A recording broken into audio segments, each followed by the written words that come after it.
Kanalımıza hoş geldiniz. Aslında ilk karavan videomuzu yayınladıktan sonra birkaç soru geldi. Soruların çoğu da neden böyle ufak bir araç seçtiğimizle alakalıydı. Dedik ki biz de o zaman ikinci videoyu niye Volkswagen T4 seçtiğimizle ilgili yapalım. İki tip karavan var aslında. Bir çekme karavanlar var. Aracınıza bağlayıp aracınızın arkasında çekebildiğiniz. Bir de motokaravanlar var. Yani hem motor kısmı hem yürüyen aksamı hem de yattığınız, oturduğumuz kısım birlikte olanlar. Biz çekme karavan istemedik. Yani çekme karavanın daha gittiği yerlerde uzun kalan insanlar için uygun olduğunu düşünüyoruz. Bizim gibi bir gece burada kalalım, işte 2 gece öbür tarafa geçelim demek için biraz fazla zahmetli olacaktı o karavanı her seferinde bir yerlere yerleştirmek.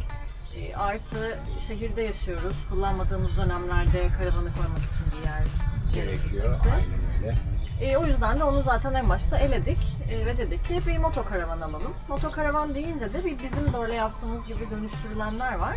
Bir de işte aslında karavan deyince kafamızda oluşan imaj böyle alkovenli. Sürücü koltuğun üstüne doğru bir çıkması olan, orada da işte genelde yatak bölümü olan bayağı karavan gibi karavanlar. Onları da istemedik. Hem birincisi çok pahalılar. Zaten öyle bir bütçemiz yoktu bunu ayırmak için. Hem de bir süre sonra belki de tek aracımız bu olacak ve hani bakkala markete alkovenli karavanla gitmek çok kullanışlı olmayacaktı. Hem de şehir içerisinde de gezmek istediğimiz daha böyle küçük kasabalar var. Onların içerisine girip çıkmak açısından da bu tarz bir campervan bizim daha çok bizim için daha kullanışlı olacaktı. O yüzden böyle bir araç üzerinden ilerlemeye devam ediyoruz.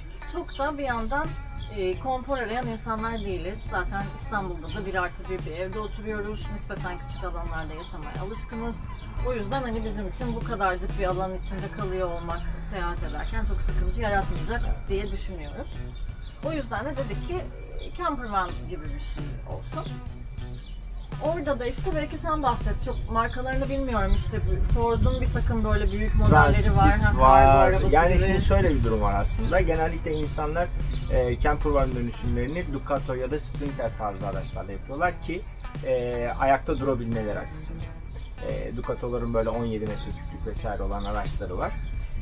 Biz onu da tercih etmedik. İşin aslında biz biraz daha böyle şekilciyiz diyelim. Arabanın da tipinin bizim istediğimiz şekilde olması kriterlerimiz arasındaydı. Önemli, görünüş önemli. Görünüş önemli. Hem de böyle hani çok kargo aracı olsun da görünsün de istemiyoruz işin açıkçası. O yüzden biz bir Transporter T4 almaya karar verdik. Aslında bir yandan görünüşe ek olarak şey de var. Şehir içi aracı olarak da kullanma ihtimalimiz olacağı için o bildiğim kadarıyla işte büyükler, Ducato'lar falan sebebiyle, işte bazı yerlere giremiyor, AVM otoparklarına çekemiyor falan. O şekilde de sınırlanmak istemedik açıkçası. Yani olabilecek en küçük araçlardan biri olsun dedik. İstediğimiz yere, istediğimiz zaman girip çıkabilmek için. Tabii hal böyle olunca ayakta durmak gerektiği için de tabii önceki videoda da bahsettiğimiz gibi aracın üstünü açtırmamız gerekiyordu. Yine şu yukarılarda bir yere şeklini koyarız. Pop-top tavan dediğimiz bir şekil var yapılan bu karavanlara. Bir de Volkswagen'in kendi içerisinde bir ruhu olduğuna inanıyorum ben. Yani göreceğiz onu kullanmaya başlayınca. O yüzden biz dediğim gibi bir Transporter T4 araç aldık. Uzun şase bizim aracımız.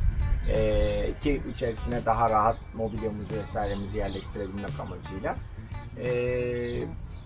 Tek dezavantaj o işte büyük olan araçların içine böyle banyo için, tuvalet için kapalı ayrılmış bir yer koymak çok daha kolay oluyor. Bizim aldığımız araçta böyle bir şey mümkün değildi.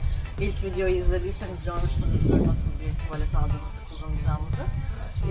Yani içinde yaşamayacağımız için full time onun da çok sorun yaratacağını zannetmiyoruz. Zaten hani kamp alanları, benzinciler, plajlar vesaire hepsinin duş tuvalet imkanlarından faydalanmayı planlıyoruz. Zaman içinde aslında yaşadıkça göreceğimiz bir süreç olacak ama biraz da o yüzden aslında direkt kendiliğinden yüksek tavanlı ya da işte büyük bir araç olmasına gerek yok gibi düşündük. İlk videoda yine şöyle bir bahsetmiştik. İşte aracın bir tarafında genelde zaten bu T4'lere hemen hemen hep aynı tasarım uygulanıyor. Kapının karşısına denk gelen tarafa bir küçük mutfak ünitesi ve işte kıyafetleri koymak için bir dolap, yatmalık bir alan. O kadar yani, o yatmalık alanın altı da biraz depo alanı gibi. Olacak. Bunun dışında da çok ekstra bir yerimiz olmayacak ama çok ihtiyacımız olacak gibi de düşünmüyorum. Bir de şöyle bir durum var. Şeyden de bahsedelim. Özellikle uzun vadeli gelecek dönemde camper van yapmak isteyenlere fikir olsun. Aracınızın 5 yaşından büyük olması size ÖTV'den avantaj sağlıyor. Eğer almış olduğunuz araç 5 yaşından genç ise kasko değeri üzerinden yaklaşık olarak %80'e varan bir ÖTV ödemek zorunda kalıyorsunuz. Siz evet, inanılmaz bir ÖTV var. O yüzden araç seçerken de aracınızın 5 yaşın üzerinde olmasından size bu tarz faydaları var. Tabi sonrasında gene klasik hepsi için geçerli. Bu 5 yaşında da olsa 20 yaşında da olsa sonrasında ruhsat işlemleri var. Aracınızın ruhsatını değiştirmeniz gerekiyor. Çünkü bu şu anda kamyonet olarak geçiyor. Yük taşıması amaçlı olarak dizayn edilmiş, yapılmış ruhsat çıkışı.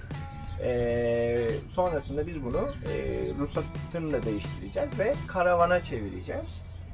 O noktada tabii gene yaşla birlikte aracın sigortası vesairesiyle gibi avantajlar var. Bizim aracımız 2001 model. O konuda biz bayağı bir avantajlı durumdayız. O ruhsat işleriyle ilgili de biraz karışık bilgiler bakınca internetten. O yüzden biz bir tecrübe ettikten sonra özel olarak ruhsat işlemlerini nasıl hallettik, ne yapmak gerekiyor, iç tasarımını yaparken ruhsatla ilgili dikkat edilmesi gereken neler var falan hepsini böyle bir planlayıp ayrı bir video olarak da paylaşacağız sizlerle.